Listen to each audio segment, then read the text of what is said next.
No distrito de Mosqueiro, em Belém, o acusado teria rendido a vítima, amarrado suas mãos e atirado em sua perna direita. Em seguida, o agressor teria disparado no tórax da vítima, causando sua morte.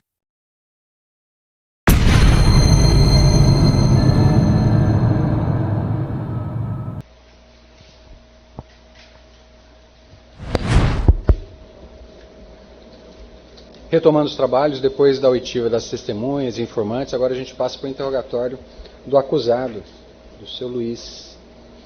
Luiz, eu vou fazer a sua qualificação, tá? Quantos anos o senhor tem? 27. Data do seu nascimento? 25/11/1997. Em qual cidade que o senhor nasceu? Mosqueiro. Nome do seu pai, de sua mãe? Nome do pai, Luiz Carlos da Silva de Souza. A mãe? Márcia Regina Marques Cabral. Endereço do senhor? Atualmente eu resido no Rua Francisco Xavier Cardoso, no bairro da Vila. Isso lá em Mosqueiro? Lá em Mosqueiro. Tá. Mais pro centro aproximadamente. Profissão do senhor? Sou cabo da Polícia Militar. Trabalha lá em Mosqueiro? Atualmente eu sou da Casa Militar, mas eu sou cedido para a Prefeitura Municipal de Belém. Vota aqui em Belém? Em Mosqueiro. Tem algum problema de saúde? Não, senhor. O senhor é casado, solteiro, vive em união estável? Cônjuge, só sem união estável. Solteiro. Solteiro. Tem filhos? Não, senhor.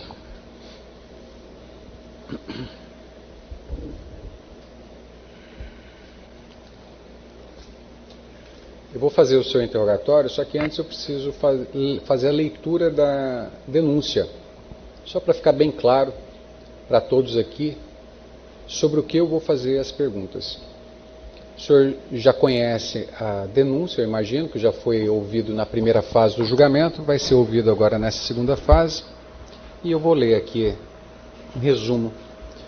De acordo com a denúncia feita pelo Ministério Público, no dia 14/2/2021, à noite, a vítima estava na praça da Avenida Beira-Mar, em Mosqueiro, quando foi abordada pelo senhor. O senhor apontou uma arma de fogo na cabeça dela, dominou ela, amarrou as mãos dela, levou ela para trás do coreto, atirou na perna dela e depois atirou no tórax, matando-a, sem nenhuma possibilidade de defesa.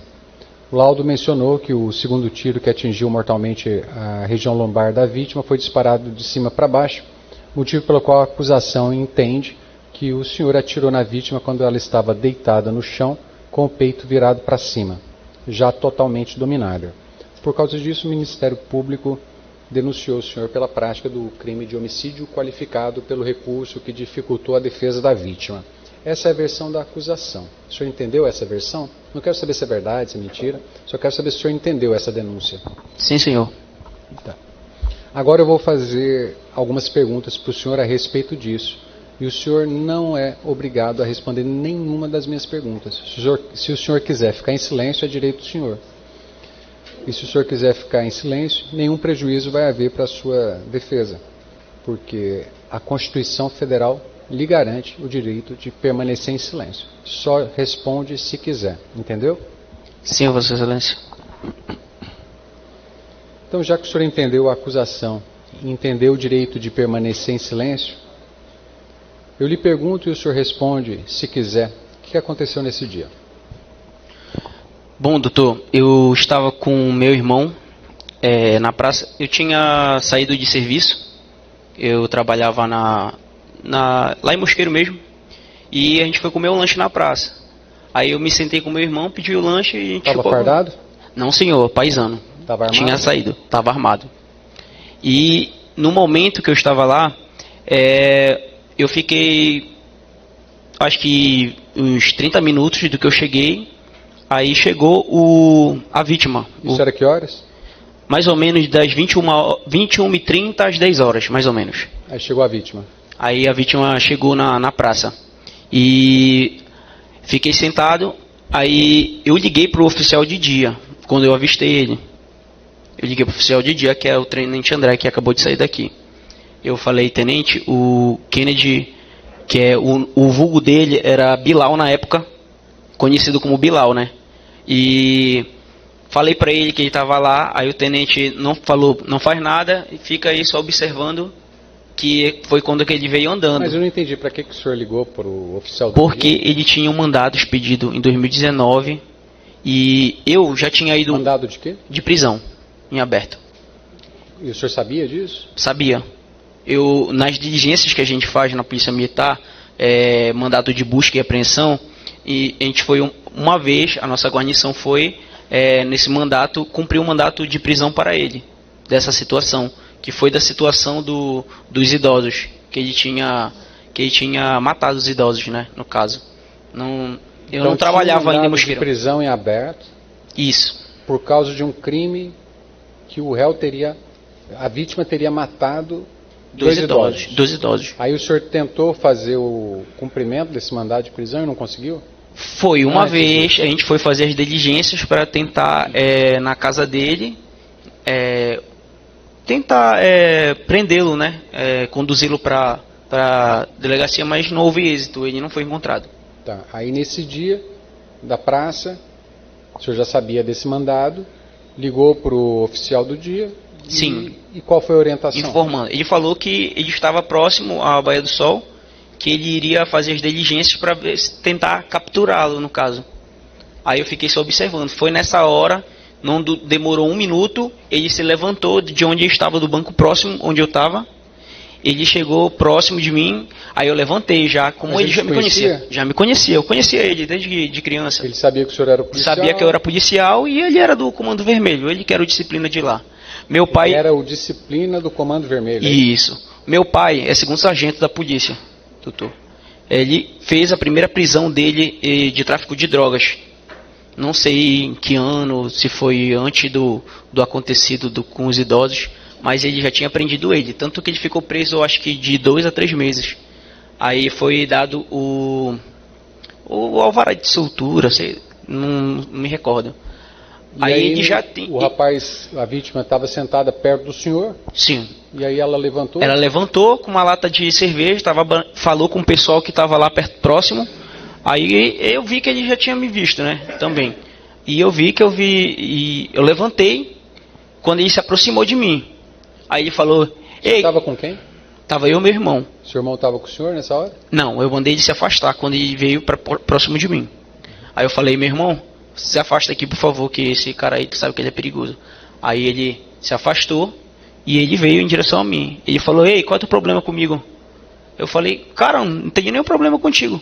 Não, pô, tu vive atrás de mim e tal, não sei o que. Eu falei, cara, eu só estou cumprindo o meu dever, que é de policial e tal. Aí eu já estava com a arma, eu já tinha sacado a arma, deixei a arma aqui. Eu posso me levantar, a pronto emprego aqui. Apontado para baixo, posição sul. E ele falou, ele veio para cima de mim e tentou puxar. E eu me encolhi aqui para ele não conseguir pegar minha arma. E eu não atirei nele. Se eu tivesse apontado para ele na hora, eu poderia ter dado disparo ou alguma coisa assim para me preservar a minha vida, entendeu? Mas eu tentei ainda puxar a arma para ele não pegar e eu tive que me embolar com ele no chão. Nessa que eu me embolei com ele no chão, a gente caiu. Aí eu fiquei em questão de 1 minuto, 1 minuto e meio com ele no chão, eu dei o primeiro disparo, que foi na panturrilha dele. Eu estava no chão e ele também. Aí eu tentei me levantar e fiquei sentado no chão. Quando eu fiquei sentado um pouco no chão e ele estava por cima, ele estava tipo com os 2 joelhos no chão, no meio da minha perna, aí eu efetuei o disparo na panturrilha dele, pela parte de trás. Por que na panturrilha? Para ver se poderia quebrar um osso da perna dele para ele cessar a agressão. Mas só que ter dado na barriga dele ali, você tinha condição de Tinha fazer? Condições, nessa hora eu tinha condições de ter dado na barriga. Foi consciente o tiro, vou atirar na panturrilha Foi dele. consciente, senhor, foi consciente. Eu dei para ele, mas só que atravessou só a parte da carne da panturrilha dele e não quebrou nenhum osso. O doutor deve ter a perícia. E foi constatado lá que não houve nenhuma fratura de osso, nada, só na parte do tecido do músculo. E depois eu já estava perdendo as forças, já tinha passado mais. Ele continuou depois do disparo porque ele estava alcoolizado, não sei se ele estava drogado. Porque não sei se o IML fez exame toxicológico para saber se ele dava. Mas aí, se o senhor deu o tiro, ele não cessou, ele continuou... Continuou o quê? Continuou me agredindo para tentar tomar minha arma. E aí? Foi nessa hora que eu já estava perdendo as forças, tinha passado mais ou menos 1 minuto, 1 minuto e meio, por aí, que eu efetuei o disparo próximo ao corpo dele, né?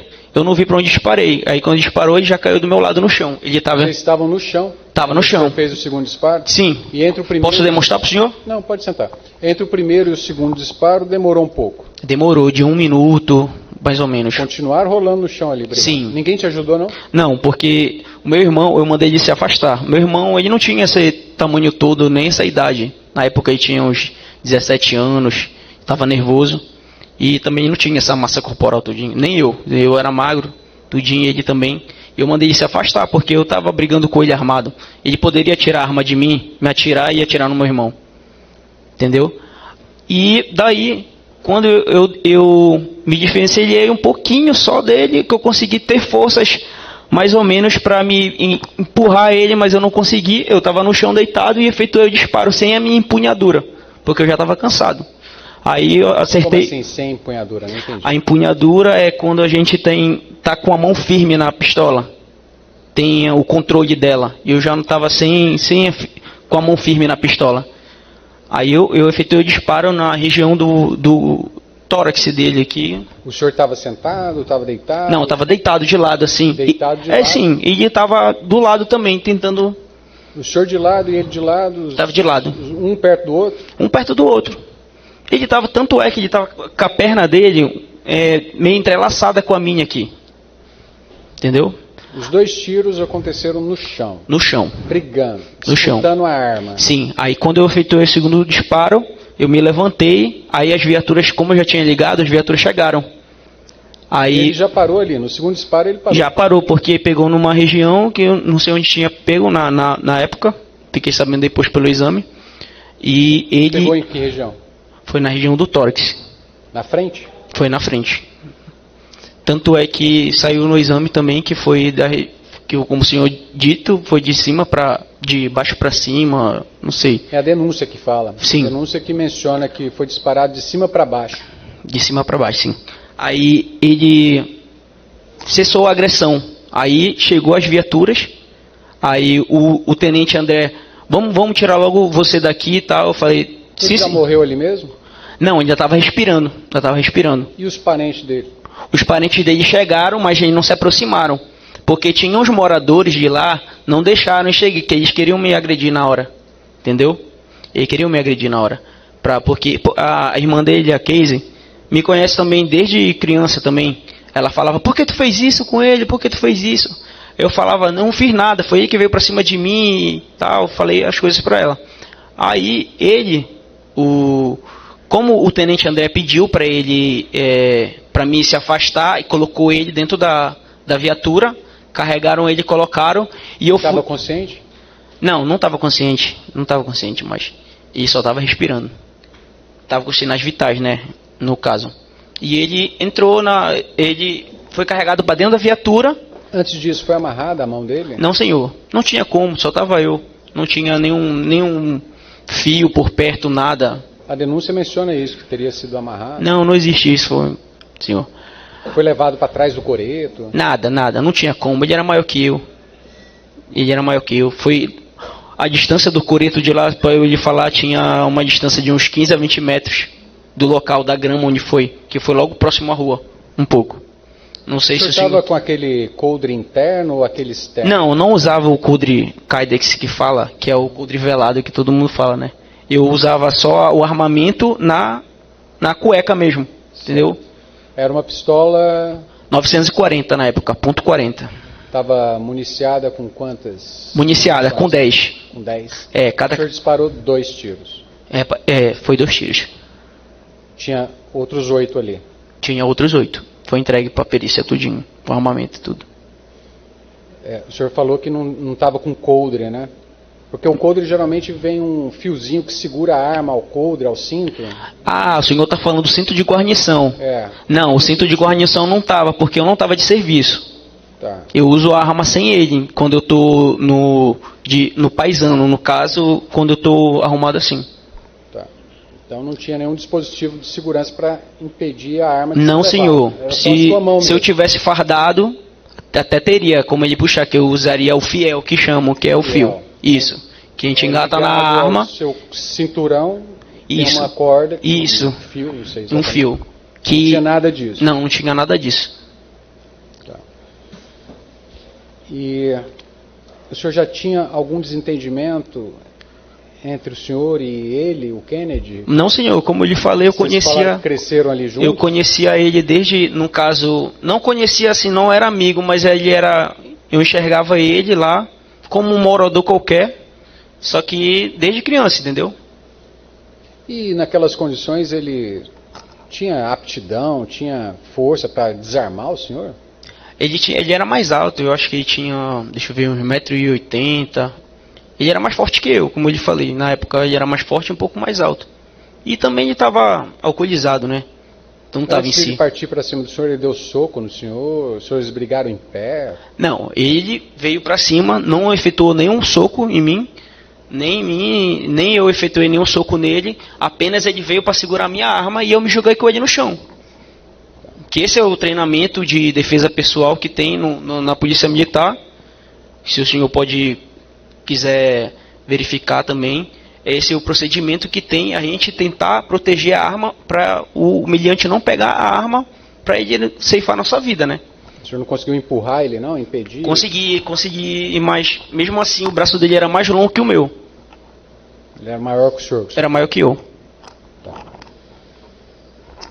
E sabe se ele estava drogado, alcoolizado? Não, alcoolizado eu senti o cheiro do álcool quando ele chegou perto de mim. Mas drogado eu não senti nenhum cheiro de algum entorpecente qualquer. A arma ele não tinha nada, né? Não tinha arma, doutor. Só tentou mesmo puxar minha arma. O senhor acredita que agiu da maneira correta? Teve alguma coisa que o senhor percebeu que poderia ter sido diferente? Doutor, ninguém gosta de tirar a vida de ninguém, né?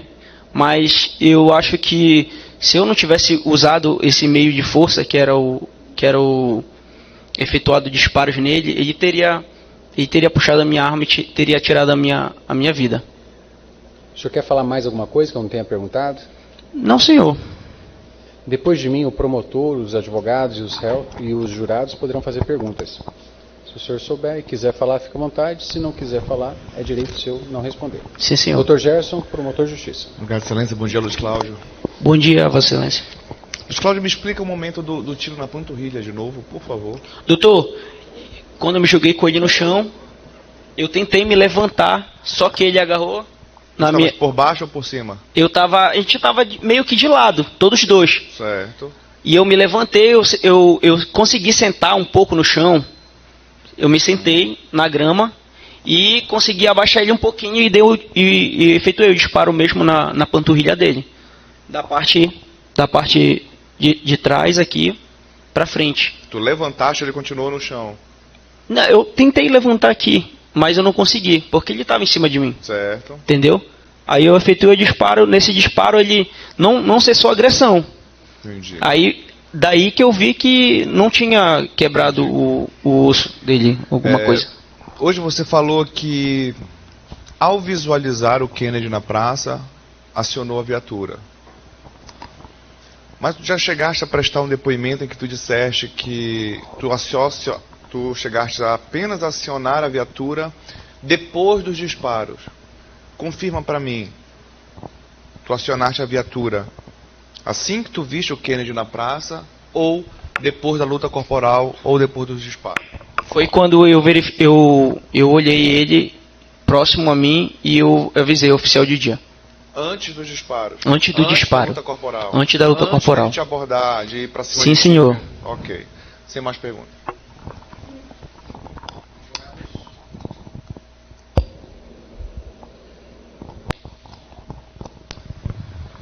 E Luiz Cláudio, após esse acontecimento, você foi ameaçado? Como é que ficou a sua vida? Sim, senhor. Ou antes mesmo também, né?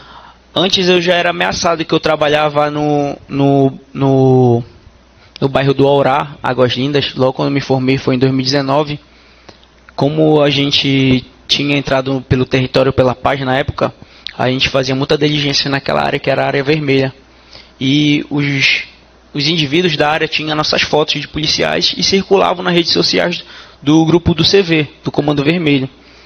E depois daí, do fato que ocorreu, do Kennedy, aí foi piorando a situação. Eu tive que me mudar de lá, entrei no PM Vítima, que é um programa da Polícia Militar, que dá o auxílio para o policial se mudar, alugar, comprar casa em outro local. Comprar não, alugar só, que é só um auxílio de R$500, se eu não me engano, na época.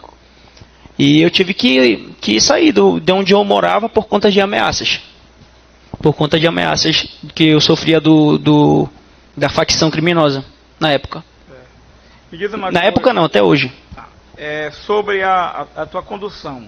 O tenente André conduziu a vítima. Sim, senhor. E quem te conduziu? Foi o sargento Josué, que saiu daqui agora há pouco. E te levou para onde? Ele me levou para a delegacia e de lá a delegada pediu para... Fiz o procedimento, dei meu depoimento, me entreguei lá, né, como que eu tinha feito os disparos. Aí eu entreguei minha arma na delegacia e e ela me encaminhou para o IML. Não me recordo na época quem foi que me levou para o IML para fazer o exame de corpo de delito. Você estava com escoriações devido à briga? Só no joelho, alguns arranjos no joelho e no cotovelo. Cotovelo, né? Satisfeito, excelência? Bom dia, senhor. Só um esclarecimento para o senhor mesmo, advogado. Esse exame que ele foi submetido foi juntado no processo, porque eu não encontrei aqui esse laudo. O senhor encontrou também ou não? Não. Foi diligenciado, mas também não. Obrigado.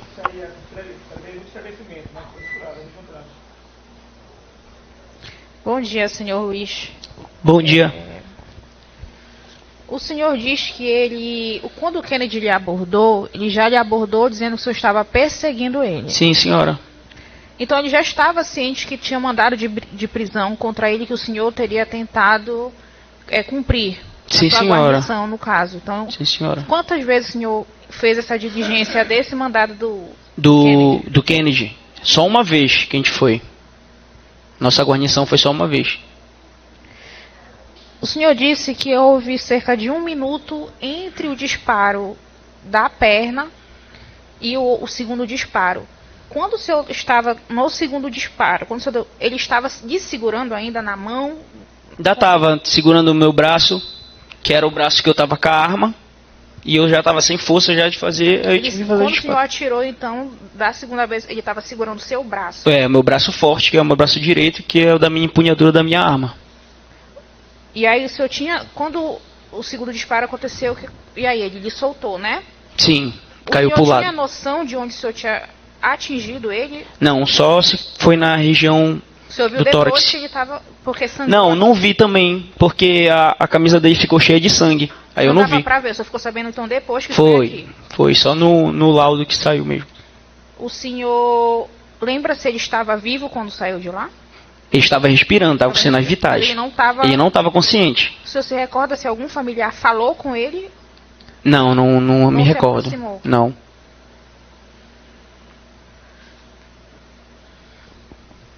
O senhor tinha ciência de outros procedimentos de investigação criminais contra o senhor Kennedy na época, ou era só esse mandado? Esse mandato, o tráfico de drogas, que foi meu pai que prendeu ele, e o duplo homicídio dos idosos que ele tinha feito lá na época. Algum familiar da vítima falou com o senhor no momento? Só a irmã dele de longe. Só a irmã dele. Ela ficou longe do local. Ficou longe. Os policiais estavam afastando ela de onde estava o irmão dela, né? No caso. O senhor diz que ele estava, então, quando o senhor percebeu que ele estava alcoolizado, é isso? Foi, ele estava alcoolizado, ele estava com uma latinha de cerveja na mão, quando ele veio em direção a mim. O senhor sentiu, então, também o odor do O álcool? odor quando ele estava rolando perto de mim, no caso, quando a gente estava brigando, e eu senti o odor do álcool. Sem mais perguntas, excelência. Jurados, alguma pergunta? Pode fazer. No dia do fato que a senhora pergunta? Eu A senhora entendi, está perguntando doutor. no dia do fato? É que o senhor estava de serviço no dia do fato? Não, eu entendi a pergunta que ela fez. Se eu poderia fazer a Rapaz, detenção o senhor dele. estava de folga nesse dia, Sim. o senhor poderia fazer a prisão, o cumprimento desse mandado de prisão que o senhor tinha conhecimento que existia? O aconselhável era não, doutor. Porque eu não teria apoio de ninguém e eu estava sozinho. Só chamaria apoio mesmo, ou denunciado, ou a situação como eu fiz. Avisar quem estava de serviço. Tanto é que eu era morador da área também, eu não poderia assim me envolver na situação. Mais alguma? Mais alguém? Então agora a gente encerra o interrogatório do senhor. O senhor pode sentar do lado dos seus advogados. Sim, senhor. Muito obrigado.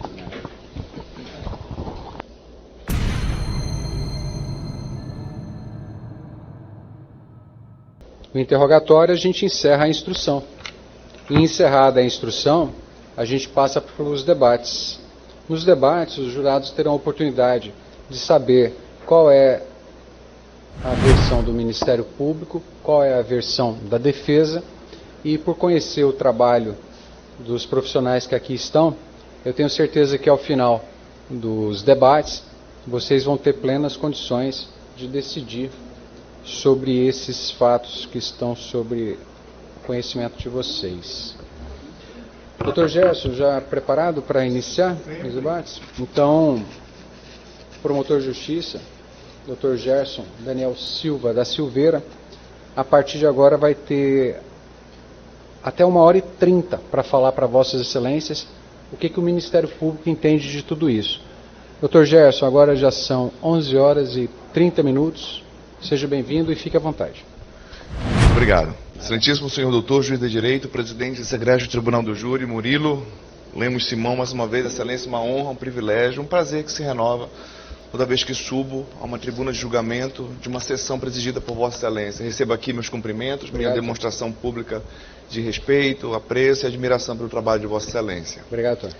Na mesma esteira, cumprimento também todos os servidores da primeira vara do Tribunal do Júri, nas pessoas da doutora Lúcia Pantoja, do doutor Alexandre Dias. É sempre uma honra, um prazer, um privilégio poder atuar com todos. Cumprimento os oficiais de justiça, o doutor Antônio Carlos, a doutora Suian, sempre atentos, sempre diligentes, meus cumprimentos.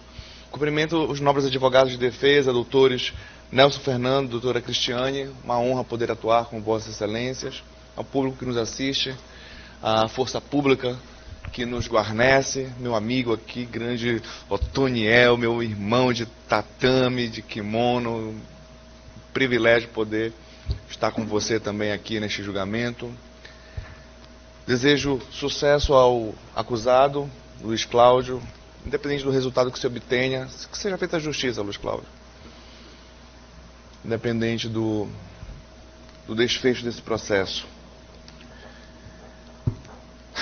Senhores jurados, senhoras juradas, de tudo aquilo que foi dito, de tudo aquilo que foi produzido nesse processo, eu tenho uma única certeza. A única certeza que tenho é que todos entraram em contradição. A todo instante neste processo, a todo momento, desde o início dele, testemunhas, parentes da vítima relatavam uma forma, traziam uma informação de que era um ato de execução, que quando chegaram na praça, a vítima Kennedy já estava amarrada com um único tiro na panturrilha. A irmã Casey, em sede policial, disse que a vítima Kennedy estava amarrada em mãos. Hoje, essa imobilização não era apenas em suas mãos, mas era também nos seus pés, e que ele teria sido conduzido para a viatura, totalmente amarrado, mas ainda com vida, porque ela de longe via. Ela disse até que conversou com ele na praça. E interessante que, à medida que o tempo vai passando, essas versões elas vão modificando e vão adquirindo um novo jaez, novos contornos, novas formas. E são essas mudanças que me trazem espécie, desconforto, Até mesmo porque a acusação ela se fundamenta em uma determinada informação que com o tempo ela acaba se desfazendo, modificando. Bem da verdade, diante de tudo aquilo que foi dito, como eu já falei, além da certeza de que todos entraram em contradição, nós temos também alguns dados curiosos. Por exemplo, a todo instante eu perguntei para todas as testemunhas de defesa o momento dos disparos, e o momento dos disparos foi unânime em dizer que ocorreram durante uma luta corporal. E o meu questionamento sempre foi entender até mesmo quando, numa luta corporal, a vítima por baixo, como relatado inclusive pelo próprio irmão do acusado, que à época, segundo ele, tinha 17 anos, que a vítima, que o acusado estava o tempo todo por baixo. Então, teoricamente, os disparos foram efetuados nesse sentido. A vítima por cima, o acusado por baixo. Só que quando o Luiz Cláudio veio depor, eles já estavam aqui meio que de lados.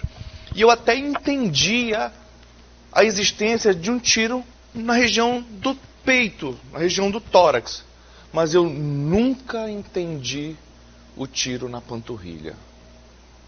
Eu nunca entendi esse disparo na panturrilha. Nunca entendi. E ainda assim, pedindo a explicação dele, ele relatou que eles estavam ali meio de lado, meio confuso ainda, as pernas entrelaçadas. Segundo ele relatou, ele atirou na panturrilha, talvez até correndo o risco de se atingir, porque eles estavam ali com as pernas entrelaçadas. E esse tiro, para mim, eu não encontro explicação. E ainda hoje, mesmo depois de todos deporem, eu ainda continuo sem entender como esse tiro na panturrilha aconteceu. Um tiro na panturrilha, que se Vossas Excelências verificarem, foi de trás para frente. Não foi um tiro lateralizado. Foi um tiro de trás para frente, que não houve, de fato, fratura no osso. Mas foi um tiro transfixante. Significa que o projétil não ficou alojado. Transfixou, mas foi um tiro de trás para frente.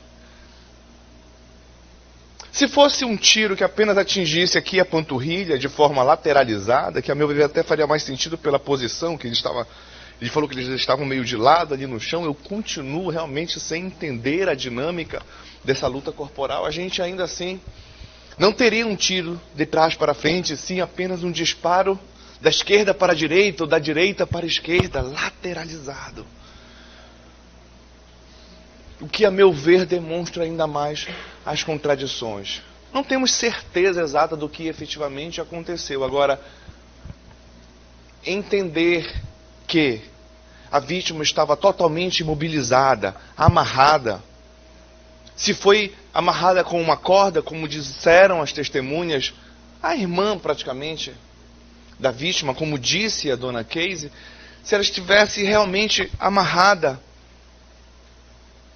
essas lesões, elas estariam presentes no laudo necroscópico da vítima, e a vítima não apresenta nenhuma lesão no pulso. Nenhuma lesão no pulso, demonstrando que estava ali imobilizado em suas mãos. Também não demonstra nenhuma lesão nos tornozelos, demonstrando que estava também amarrada no tornozelo. Notem que o tiro no tórax, ele foi um tiro a queima-roupa. Não foi um tiro encostado, um tiro apoiado, em que a munição, o armamento, ele é encostado e efetuado um disparo, mas foi um tiro que deixou zona de tatuagem, que significa que houve ainda, com o disparo, a combustão projetada pela ejeção ali do projétil. Essa combustão ainda chegou a chamuscar a pele da vítima. O que é bem compatível com uma lesão decorrente de um confronto, de uma luta corporal. É muito compatível. Agora, esse disparo na panturrilha me encabula. Me constrange até mesmo porque eu não encontro fundamento para ele. E é o disparo que as testemunhas de acusação referem ter ocorrido ainda ali, na praça, em vista de todo mundo, que quando a irmã chega, que ela ainda conversa ali, segundo ela, é que ela ainda conversa ali com o irmão ainda diz assim para o cunhado: olha, tira minha irmã daqui e leva ela embora daqui. Bem, na verdade, senhores, senhoras, em virtude de todas essas contradições, eu não consigo afirmar quem diz a verdade e quem diz a mentira aqui. Eu não consigo. As contradições aqui, elas surgem inclusive no depoimento do próprio Luiz Cláudio, que em sede policial ele diz que ele só entra em contato com a viatura depois dos disparos. Hoje ele disse que ele visualizou Kennedy acionou a viatura. Mas lembram do que o próprio primeiro-tenente disse aqui, que era o chefe da guarnição, que ele estava de serviço, que ele recebeu informação do oficial do dia que ele havia se envolvido numa confusão. Relatos do tenente. Vou aqui verificar o nome dele para não incorrer o risco de ser injusto. Ele disse... Carlos André Souza Araújo, era o tenente à época, o chefe da guarnição. E ele disse que eles apenas foram acionados porque o Luiz Cláudio tinha se envolvido numa luta, numa briga, numa determinada praça. E quando ele chegou lá, chegaram outras 3 ou 4 viaturas. Mas o que eu tenho são essas contradições. É inegável que a vítima era uma pessoa dada à criminalidade, respondia a processo de latrocínio, sim. Já havia a condenação por tráfico, sim. A suspeita era de que era envolvido, era membro integrante ativo do Comando Vermelho, sim. Inquestionável. Inquestionavelmente, sim. As testemunhas de acusação, nenhuma refere ter havido essa luta corporal. As testemunhas arroladas pela defesa, e aqui eu cito o nome do Leandro. O Leandro era o rapaz magro, alto, que veio aqui depois de camisa preta, está sentado ali atrás ainda. Ele disse, em sede policial, Leandro, está sentado ali ainda. Ele disse em sede policial que a vítima se aproxima do acusado, dá um soco, o acusado se levanta, a vítima dá um soco no rosto do acusado e tenta tirar a arma dele. Hoje ele disse que não. Ele foi em direção, ele sacou a arma, ele tentou tirar a arma e travaram a luta corporal. Então esse soco inicial não aconteceu. Esse soco inicial não teria acontecido. E a gente tem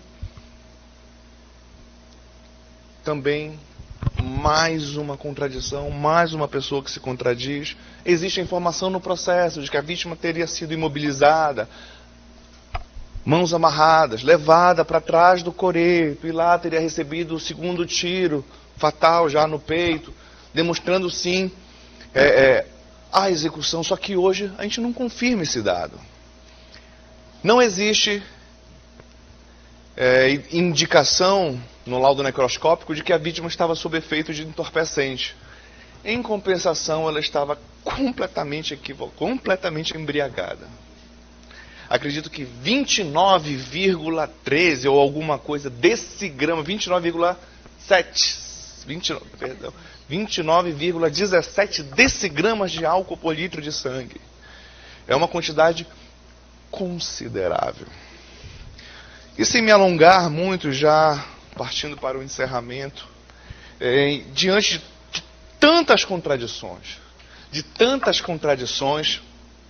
tanto nas testemunhas de acusação, nas testemunhas de defesa e do próprio acusado, eu não tenho sequer como sustentar a acusação inicial da forma como posta. Pelo que requeiro que vossas excelências o absolvam do crime que pesa contra si. Lamentável que a gente tenha que chegar ao desfecho de um processo com essa informação, mas infelizmente é aquilo que temos, é a nossa realidade. Então, porque nós temos os familiares da vítima que também não ajudam, também não contribuem.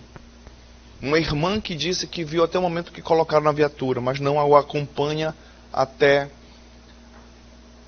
a UPA, ou até a unidade de saúde onde ela foi atendida, foi encaminhada. Nós temos depoimentos fracionados, eu não sei se todos perceberam. Nós temos a prima do acusado que depõe em relação ao primeiro momento em que o Luiz Cláudio teria abordado a vítima. Aí ela logo sai de cena. Aí depois nós temos a irmã que chega, que já vê o acusado, já vê Kennedy, a vítima, já com disparo na panturrilha, mas ainda vivo e imobilizado. Aí nós temos o depoimento do pai da vítima, já dizendo que o filho chegou morto na unidade de saúde. Então, não há uma continuidade, não há uma uniformidade aí de informações que realmente enfraquecem a acusação e ainda somado a... Como se não bastasse essa quebra, ainda há incontáveis contradições. Todos entraram em contradição. Todos. Uns para prejudicar o acusado, outros para tentar ajudá-lo, beneficiá-lo. E onde ficamos com isso tudo? Na insegurança probatória. Encerro aqui, Excelência, a minha peroração e devolvo a palavra à presidência. Antes da gente prosseguir com a oitiva da defesa, os jurados precisam de alguma coisa?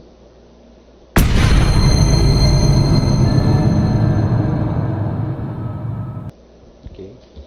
Então agora a gente vai ter a oportunidade de ouvir o Dr. Nelson, a doutora Cristiane. Doutores, agora já são 11 horas e 45 minutos. Sejam bem-vindos e fiquem à vontade.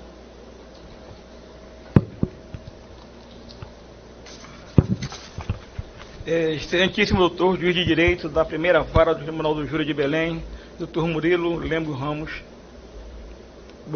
Lemos Simão, que tem conduzido essa vara com toda dignidade, sapiência e imparcialidade.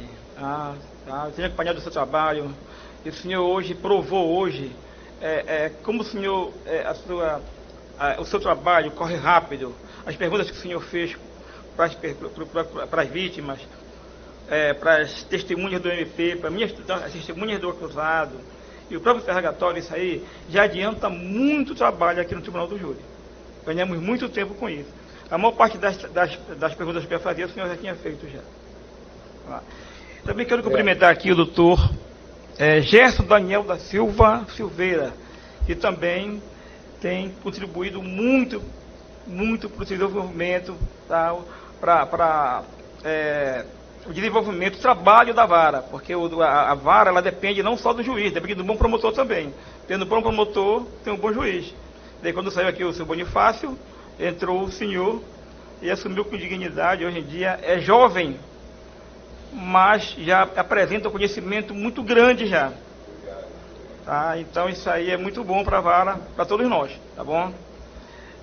Excelências, vocês estão aqui hoje com uma difícil tarefa, decidir sobre o futuro do Luiz Felipe aqui. O Luiz Felipe sempre foi dedicado, não responde a nenhum processo com extensão desse, tá bom? Sempre dedicado à sua corporação, sempre elogiado, tá bom? Recentemente foi promovido a cabo da PM, 7 anos de serviço, 7 anos de trabalho, muito jovem ainda, tá? Conforme foi aqui já explanado pelo nobre representante do Ministério Público, realmente ocorreram várias contradições, tá? Contradições nos depoimentos, desde a vara de inquérito, na instrução de pronúncia em pronúncia, e hoje aqui perante vocês que estão incumbidos hoje de decidir o futuro do Luiz, tá bom? Eu ia colocar aqui no vídeo aqui alguns itens que eu citei, mas não é preciso, sabe por quê? Porque nós temos um grande juiz, ele já adiantou tudo aqui, e o promotor está bem consciente do que está fazendo, tá bom? O promotor não vem aqui para dizer, para acusar, pessoal, tem gente que tem assim, pensa, promotor de justiça é só para acusar, para condenar. Não, o promotor, ele é o fiscal da lei, ele está incumbido de pegar e fazer a lei, prima pela lei, tá bom? Isso foi, no caso, hoje exemplo do doutor, tá? Então, o que foi que ocorreu? Segundo as versões hoje contraditórias, né, que o doutor juiz alegou a insuficiência probatória, eu vejo também de outra maneira também aqui. Tá? Conforme ficou esclarecido das testemunhas, tá, de defesa e do laudo médico, do laudo da vítima, ele realmente estava sob forte efeito de álcool, tá bom? E também não apareceu nenhuma escoriação, luxação, vermelhidão nas pernas ou nos braços, comprovando que ele não foi amarrado. Se ele fosse amarrado, o cara amarrado, efeito do álcool, o que acontece? Ele fica inquieto, o porre fica inquieto. Então apareceria luxações, escoriações, vermelhidão, roxeamentos, outras características que caracterizam até uma tortura até. Tá? Então, eu não vou colocar o ID aqui, porque, como disse o doutor, já antecipou, ficou comprovado já informações de que realmente o Bilal, que é o Kennedy, ele já participou de inúmeros delitos, tá bom? Inclusive, esse mandato de prisão, que consta nos autos, tá? Como o promotor e o juiz estão sabendo, o que é o mandato de prisão? É sobre esses dois idosos. Esses dois idosos foram vítimas de latrocínio, foram torturados, foram mortos pelo Bilal e mais 5 delinquentes. Tá? Tanto é, se o Bilal estivesse hoje vivo, ele pegaria uma pena, conforme os colegas dele, de 30 a 33 anos. E não estaria solto hoje, estaria preso. E quando ele cometeu o crime de homicídio, de latrocínio contra os idosos, ele já respondia o crime de tráfico de drogas. Ele estava de liberdade provisória. E mesmo assim, ele continuou cometendo crimes. Teve outros crimes também, teve decapitação de uma menor lá. Teve outro idoso que também, mas ninguém tem prova nenhuma, né? A gente só tem provas daqui que foram juntados dos autos, que é do crime de homicídio, do latrocínio e o crime de tráfico de drogas. Inclusive, quem prendeu no tráfico de drogas foi o pai do Luiz Cláudio. Tá bom? O que acontece? Para mim, conforme foi apurado aqui, o exame de corpo de delito comprova, como o doutor citou, né, o tiro na panturrilha, né? Mas na panturrilha fica difícil trazer, nesse momento, que até eu discordo dessa parte com ele, que foi de trás para frente. E se fosse de trás para frente, pegaria no osso. Pá, pegaria no osso aqui. E era isso que ele queria fazer, mas ele não conseguiu. Então, para mim, foi de lado. Tanto é que transfigurou. Não pegou no osso. Né? E o segundo tiro ocorreu depois de uma luta muito grande. Hoje em dia, o Luiz Cláudio ali, olha, está barrigudinho. Mas nesse tempo ele era magro, conforme ele informou aqui, ele, o irmão dele, tá bom? E o Bilal, o Kennedy, ele tinha uma formação muito maior, conforme conta do Open dele, ele tinha de 1,78 m a 1,80 m de altura. Imagina um homem de 1,80 m brigando com um homem de 1,65 m. Né? E a envergadura maior. E efeito de álcool. Quando a pessoa tem efeito de álcool, fica anestesiado. Anestesia. Vai para cima, bate, briga, pega pau, pegou o tiro na panturrilha, nem sentiu. Estava anestesiado, tá bom? Tudo isso aí contribuiu, esse efeito de álcool, para ele pegar a luta ser prolongada. Então eles brigaram bem. Uma briga, de repente, quando você se rola com alguém no chão, briga com alguém no chão, que eu sei que eu pratico luta, no certo tempo você não consegue mais. Não consegue mais, tá? Da vez que você vai para uma luta, você não consegue mais. E principalmente rolando no chão de como ele estava. Pá, pá, pá, pá. Então ele não teve outra saída do que pegar. Sabe o que ele falou? Que ele atirou na direção do corpo. Ele não mirou peito, não mirou tórax, não mirou coração. Ele mirou só o corpo, porque não dava mais. Na primeira vez ele foi na panturrilha, tudo bem. Ele agiu corretamente. E na segunda vez, também. Porque se ele não atira, iam tirar a arma dele, hoje ele não estava aqui. Ele estava morto. Quem estava sendo julgado seria o Kennedy. Tá? E provavelmente o Kennedy não vinha para o tribunal do júri, porque o Kennedy ele só vivia foragido. Ele fazia parte do setor de disciplina do Comando Vermelho. O setor de disciplina é aquele setor do Comando Vermelho, da facção, que fica monitorando toda a área. Se alguém chega lá e tentar roubar, ele manda matar. Só pode roubar o pessoal dele. Se alguém vier de fora, é executado. É o setor de disciplina. Então, na minha visão aqui, conforme o exame de corpo de delito, comprova, e até as informações, embora com uma certa contradição, como explanou o Ministério Público, eu vejo aqui que o Luiz Cláudio, ele está cobertado pelo incidente de ilicitude do artigo 23 do Código do Processo Penal, inciso 2, que é da legítima defesa. Legítima defesa, se ele não, assim, não atira, o rapaz ele ia morrer. Ele pegou, atirou para se proteger. Tá, daí diz assim, legítima defesa, você tem que usar de meios moderados quando está correndo risco, né, você ou terceiros, tá? Mas esse risco moderado tem aqui alguma coisa assim a te esclarecer. O moderado, ele depende muito de uma análise, tá bom? No caso, foi atirar no corpo dele. Não tinha outro jeito. Não tinha outro jeito.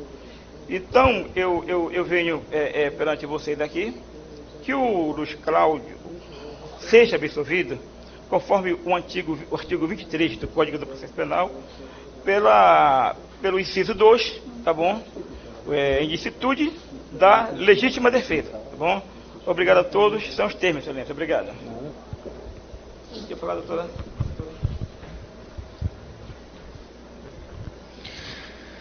Bom dia a todos. Cumprimento o excelentíssimo magistrado, doutor Murilo, o representante do Ministério Público, doutor Gerson, os serventuários, vossas excelências que estão aqui como jurados e demais presentes. Hoje nós estamos analisando a conduta deste policial militar.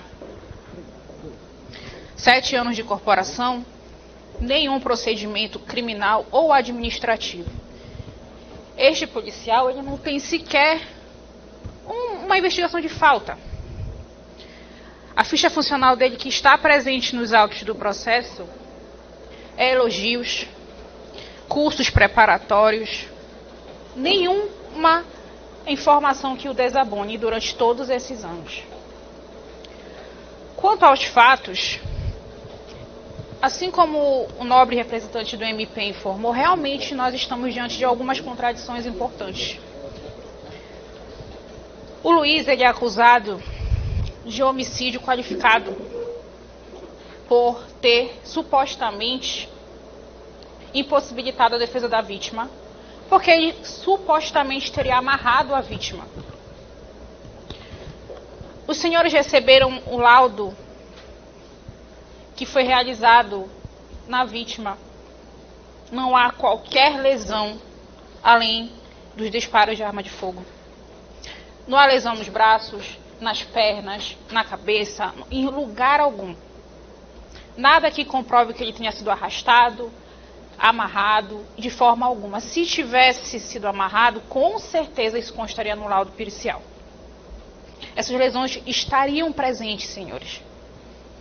Ademais, quem dá essas informações nos autos são os familiares da vítima, que informaram que chegaram no local e o encontraram amarrado. Vamos recordar que no depoimento da prima dele, que disse que estava com ele antes da irmã chegar, ela informou que o Luiz já chegou apontando a arma para a cabeça da vítima e a jogou no chão. E depois disso, ela saiu do local, já ligando para a irmã dele. Nesse deslocamento até a casa dela, ela escutou um disparo, mas não viu como foi nem quando foi. Já a irmã da vítima diz que a prima dela, da vítima, ligou para ela informando que ele estava sendo agredido por diversas pessoas, além do Luiz. Agressões essas que também não constam no laudo pericial. O Luiz só estava com o irmão dele.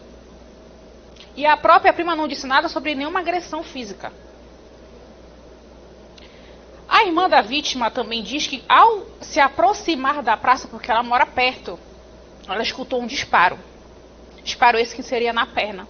E vamos recordar também que esse disparo, na verdade, da perna foi o primeiro disparo. Um disparo, de certa forma, de atenção para tentar acessar as agressões. Esse primeiro disparo, na verdade, teria sido ouvido pela prima dela quando ainda estava saindo da praça. Como é que ela escutou esse único disparo na perna, se ela estava ainda chegando na praça? e viu o irmão amarrado. Se ela mora próximo da residência, nem que o Luiz quisesse daria tempo dele desamarrar a vítima. Não tem como. Ela mora menos de 5 minutos. Se ela chegou a tempo de ouvir um disparo, não teria como o Luiz desamarrar ou amarrar a vítima. Nenhuma testemunha viu a vítima amarrada.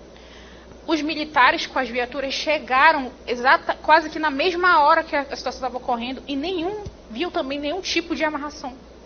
E ainda assim, numa situação muito hipotética, o Luiz sozinho não conseguiria amarrar uma pessoa maior que ele, mais pesada que ele e alcoolizada. Então, definitivamente não temos nos autos qualquer comprovação de que a vítima tenha sido amarrada. O que, obviamente, já comprova que essa informação é completamente inverídica. Tá? Além disso, ficou completamente evidente que houve realmente uma luta corporal entre as partes. O laudo ele não consegue aferir como é que ocorreu, porque ele só vê as lesões, mas as testemunhas informam que realmente houve. O próprio réu afirma que houve. O representante do Ministério Público, ele realmente informou que ele não entendeu essa lesão na panturrilha. É estranha, pode até ser, mas eu entendi. Essa lesão na panturrilha foi uma conduta desesperada do Luiz para tentar cessar as agressões sem lesionar gravemente, sem lesionar de morte. Ele, com uma arma na mão, teria todo o potencial lesivo, mas não o fez. Tentou de todas as formas evitar o resultado. Lesionou na perna para cessar e prosseguir, cada um sem maiores lesões, mas ele não conseguiu o intento. A vítima prosseguiu as agressões. Vamos ressaltar que, conforme ele mesmo informou, Luiz, a vítima estava segurando ele no braço para tentar puxar a arma. Se você está com uma arma na mão e a pessoa está segurando o seu braço, você perde o controle sobre ele. Você já não tem aquela segurança, porque a pessoa está te segurando, você está no meio de uma briga. Como é que você vai ter segurança de como atirar ou onde atirar? Ele, no auge do desespero e da insegurança e do medo, vamos ser sinceros, sendo agredido por alguém maior que você, tentando tirar o seu armamento, você está ali levado de medo, adrenalina e com certeza o instinto de sobrevivência. Só restou ele efetuar o segundo disparo, que ele mesmo não conseguiu identificar onde foi na hora. Só viu depois. Não tinha a intenção de atirar no peito, no braço. Ele estava ali onde pudesse atingir para cessar as agressões. A vítima foi socorrida pelos policiais militares que foram acionados, mas infelizmente veio a óbito. Então, senhores, apesar das contradições das testemunhas, né, em algumas coisas, nós já temos alguns elementos que estão evidentes. O Luiz, ele agiu em completa legítima defesa. Ele não se aproximou, como uma das testemunhas afirmou, do ofendido. Não foi ele que foi atrás. Se assim quisesse, quando ele já conhecendo o Kennedy, já sabendo que o Kennedy era conhecido na região como alguém de alta periculosidade, né, ele poderia ter apontado a arma para o Kennedy. E poderia ter disparado quando viu ele vindo para cima dele. Eu acho que é um instinto até natural. Mas ele não o fez. Ele manteve na postura de policial militar e técnico. Segurou a arma aqui, apontada para baixo. Só para que o Kennedy soubesse que estou aqui armado, se mantenha distante, como um aviso. Vamos ficar cada um no seu canto para evitar problemas. Mas ainda assim, vendo um policial armado, que vamos lá, o Kennedy sabia que o Kennedy era policial. O Kennedy sabia que o Luiz era policial. Toda a região sabe que o Luiz é policial. Ele viu o policial armado e ainda assim prosseguiu com o intento de agredir o Luiz e tirar a arma dele. Então são fatos que já estão comprovados. Que o Luiz realmente não amarrou a vítima. Que eles realmente tiveram uma luta corporal. E que por isso eu entendo que Vossas Excelências quando forem votar nos quesitos, vocês receberam os quesitos, votem pela absolvição do Luiz, porque ele agiu realmente em estrita legítima defesa. Gostaria de agradecer ao Dr. Nelson pelo convite ao júri, a vossas excelências. Muito obrigada a todos. Bom dia.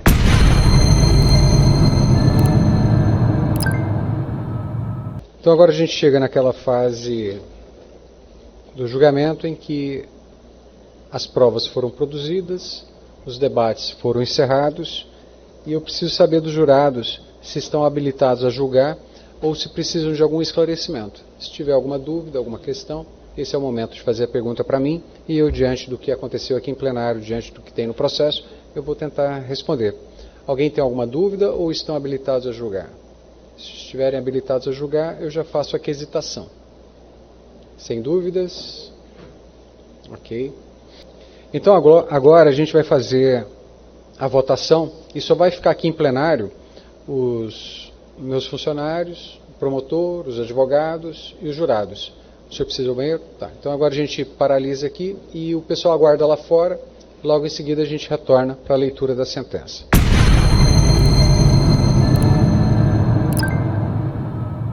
Retomando os trabalhos, depois da reunião com os jurados, eu vou fazer agora a leitura da sentença. Adoto como relatório aquele relativo à pronúncia. Em atenção à decisão soberana do júri, passo a dar forma e sentido jurídico ao veredito. Por maioria de votos, os jurados decidiram que no dia 14 de 2 de 2021, o réu atirou e matou a vítima, mas o Conselho de Sentença absolveu o acusado. Em face do exposto, item 1. Considerando que a decisão soberana do Conselho de Sentença é pela improcedência da pretensão punitiva, declaro, com base no artigo 386, inciso 6 do Código de Processo Penal, a absolvição do réu Luiz Cláudio Felipe Cabral de Souza, acusado de ter matado a vítima Kennedy Soares Valente, haja vista que em plenário o réu e seus advogados arguíram a tese de legítima defesa. 2.